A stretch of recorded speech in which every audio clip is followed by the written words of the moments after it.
Hello student, success coaching classes में आपका स्वागत है। तो आज हम लोग डिस्कस करने वाले हैं क्लास 10th का हिंदी का 2024 का हमारा ओरिजिनल क्वेश्चन पेपर है। ये आपका 19 फरवरी 2024 को एग्ज़ाम हुआ था, उसका हम आपको क्वेश्चन दिखाने वाले हैं। आपका एग्ज़ाम है 18 फरवरी 2025 के लिए, बहुत ही ज़्यादा इंपॉर्टेंट होने वाला है। तो आप प्रीवियस ईयर क्वेश्चन 2024 का देख लीजिए, कौन कौन सा क्वेश्चन एग्जाम में पूछा गया था। इससे आपको अंदाज़ा हो जाएगा 2025 में किस टाइप के एग्ज़ाम में क्या क्या क्वेश्चन पूछेगा। तो चलिए हम लोग देखने वाले हैं। सबसे पहले हम लोग ऑब्जेक्टिव क्वेश्चन देखने वाले हैं। तो देखिए यहाँ पर सबसे पहले आपको क्या मिलेगा, एक पैसेज मिलेगा। तो इस पैसेज को आपको देखिए ध्यानपूर्वक आपको अच्छा से रीड कर लेना है, पढ़ लेना है। उसके बाद आपको क्या करना है, इसका क्वेश्चन लगाना है। तो सबसे पहला क्वेश्चन यहाँ पर क्या बोला, जो स्वावलंबन का क्या अर्थ होता है। तो याद रखिएगा, स्वावलंबन का अर्थ होता है अपना सहारा स्वयं बनना। क्या होता है, अपना सहारा स्वयं बनना। आगे देखते हैं, अगर नेक्स्ट क्वेश्चन हमारा दूसरा क्या बोल रहा है, परावलंबी कैसे लोग होते हैं। तो याद रखिएगा, परावलंबी जो होते हैं वो आपका दूसरों पर आश्रित रहने वाले लोग। सभी के आंसर आपको पैसेज में ही मिल जाएगा, ठीक है। तीसरा सवाल यहाँ पर क्या बोला, दुख, पीड़ा और मान सम्मान का महत्व कैसे कौन समझ सकते हैं। तो याद रखिएगा, कौन समझ सकते हैं, तो याद रखिएगा आत्मनिर्भर व्यक्ति समझ सकते हैं। आगे देखते हैं, अगर बोला चौथा क्वेश्चन, व्यक्तित्वहीन जीवन किसके समान होते हैं। तो याद रखिएगा, पशु और कीड़े मकोड़े के समान होते हैं। आगे देखते हैं, नेक्स्ट सवाल हमारा है क्वेश्चन नंबर, यहाँ पर देखिए फिर आपको एक पैसेज देखने को मिल रहा है, काव्यांश यहाँ पर है। इसको आपको अच्छा से रीड करना है, समझना। उसके बाद देखिए इसका क्वेश्चन क्या बोला, काव्यांश में माँ की उपाधि किसे दी गई है। तो याद रखिएगा, काव्यांश में माँ की उपाधि किसको दिया गया है, भारत को दिया गया, भारत माँ। आगे देखते हैं क्वेश्चन नंबर 6 क्या बोल रहा है, कवि ने माँ को कितनी भुजाओं वाली कहा है। तो याद रखिएगा, कितनी भुजाओं वाला कहा है, तो 1 अरब से अधिक भुजाओं वाली कहा है। आगे यदि हम लोग देखते हैं क्वेश्चन नंबर 7 क्या बोल रहा है, भारत की संस्कृति कैसी है। तो याद रखिएगा, जो हमारा भारत है उसका संस्कृति कैसी है, तो साझी संस्कृति है, ठीक है। ये सब टाइप का क्वेश्चन आपको पूछा जा रहा है। आगे देखते हैं क्वेश्चन नंबर 8 क्या बोल रहा है, सुदिनों में हम क्या करते हैं। तो याद रखिएगा, सुदिनों में हम लोग क्या करते हैं, तो इसका आपका आंसर हो जाएगा, आपका गाते भी है, हंसते भी हैं और सोते भी हैं। तो इसका इनमें से सभी हो जाएगा। कौन सा वाक्य सकर्मक क्रिया है जिसमें आपको कर्म भी उपस्थित है। तो याद रखिएगा, सकर्मक क्रिया कौन सा है, इसका आपका राइट आंसर हो जाएगा, रीता पत्र लिखती है। क्या लिखती है बाबू, तो पत्र लिखती है। तो हमारा ऑप्शन नंबर सी हो जाएगा, ठीक है।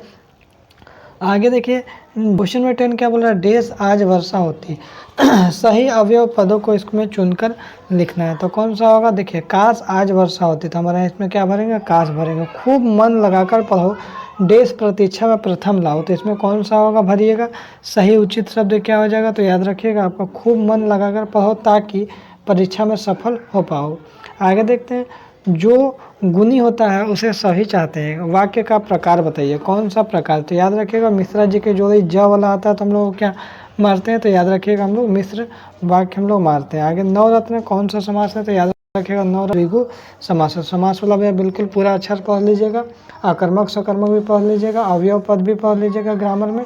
तो आपका एग्जाम में ये सब क्वेश्चन आता है। आगे देखते हैं क्वेश्चन नंबर हमारा 14 क्या बोल रहा है, राम से पढ़ा नहीं जाता है। इस तरह से जब भी क्वेश्चन आता है, मुझे खाया नहीं आता, मुझसे खाया नहीं जाता है, जाया नहीं जाता, इस तरह से आता है तो उसको हम लोग क्या बोलते हैं, भाववाच्य बोलते हैं। तो क्या हो जाएगा हमारा 14 का ऑप्शन नंबर हो जाएगा, भाववाच्य बोलते हैं। तो इस टाइप का जितना भी आएगा, मुझसे करा नहीं जाता, तो उसमें आपका आंसर क्या होगा, भाववाच्य हो जाता है, ठीक है। जहाँ पर मेन का बात होता है, जो काम करता है उसको हम लोग कर्तावाच्य बोलते हैं। आगे देखते हैं, फिर बोल रहा है एक गद्यांश को आपको अच्छा से पढ़ना है, फिर इसका क्वेश्चन आंसर लगाना। तो क्या बोल रहा है, देखिए प्रस्तुत गद्यांश किस पाठ से लिया गया है। तो प्रस्तुत जो गद्यांश है कौन सा पाठ से लिया गया नौबत खाने में इबादत से लिया गया है। प्रस्तुत गद्यांश का लेखक का नाम क्या, हमने चैप्टर का जो लेखक है नौबत खाने में इबादत, उसका लेखक का नाम क्या है। तो याद रखिएगा, उसका लेखक का नाम है यतीन्द्र मिश्र है। आगे देखते हैं क्वेश्चन नंबर 17 क्या बोल रहा है, काशी को किसकी पाठशाला कहा गया। तो काशी को किसका पाठशाला कहा गया, तो संस्कृति का पाठशाला कहा गया। शास्त्रों में काशी किस नाम से प्रतिष्ठित है। तो कौन सा नाम से प्रतिष्ठित है। तो याद रखिएगा, आनंद कानन का नाम से प्रसिद्ध है। आगे देखते हैं, यहाँ पर हमारा फिर आपको देखिए एक काव्यांश दिया है, उसको आपको अच्छा रीड करना है, इसका आंसर आपको बताना है। काव्यांश, प्रस्तुत काव्यांश किस पाठ से लिया गया। तो याद रखिएगा, कौन सा पाठ से लिया गया, तो आपको संगत कार से लिया गया। प्रस्तुत काव्यांश के कवि कौन है, मैंने संगतकार जो है उसका कवि कौन है। तो देखिए, कवि वाला भी एग्जाम में आपको पूछा जा रहा है। तो 20 का हमारा हो जाएगा option number B, Manglesh Dabral हो जाएगा। आगे यदि हम लोग देखते हैं क्वेश्चन नंबर 21 क्या बोल रहा है, मुख्य गायक की आवाज़ कैसी थी। तो याद रखिएगा, हमारा जो मुख्य जो गायक है उसका आवाज़ कैसा था। तो याद रखिएगा, हमारा ऑप्शन नंबर ए हो जाएगा, सॉरी ऑप्शन नंबर सी हो जाएगा, चट्टान जैसी भारी हो जाएगा। आगे देखते हैं क्वेश्चन नंबर 22 क्या बोल रहा है, संगीतकार मुख्य गायक का कौन हो सकता है। तो मुख्य गायक जो है उसका कौन हो सकता है, सीसी भी हो सकता है, छोटा भाई भी हो सकता है, दूर का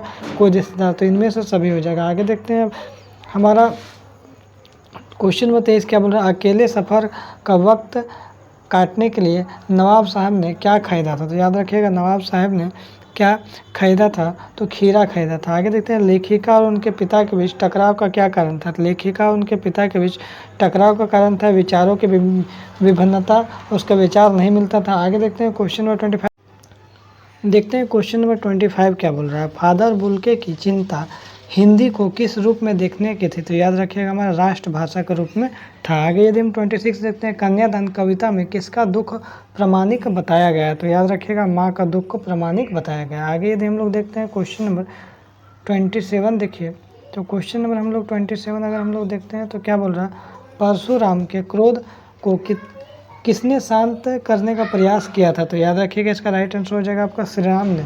आगे देखते हैं भोलानाथ और उसके साथियों द्वारा बिल में पानी डालने से क्या निकल आया। तो याद रखिएगा क्या निकल आया, तो सांप निकल आया। आगे यदि हम लोग देखते हैं क्वेश्चन नंबर 29 क्या बोल रहा है, जो जॉर्ज पंचम की लाट कहाँ स्थित थी। तो याद रखिएगा आपका दिल्ली में स्थित थी। लास्ट क्वेश्चन है, कटाओ को हिंदुस्तान का क्या कहा जाता है। तो याद रखिएगा इसको हम लोग स्विट्जरलैंड कहा जाता है। तो ये हमारा टोटल टॉप 30 क्वेश्चन 2024 का क्वेश्चन था। तो यदि हमारा वीडियो आपको अच्छा लगे तो लाइक शेयर सब्सक्राइब जरूर करें। फिर मिलते हैं नेक्स्ट वीडियो में। Thank you.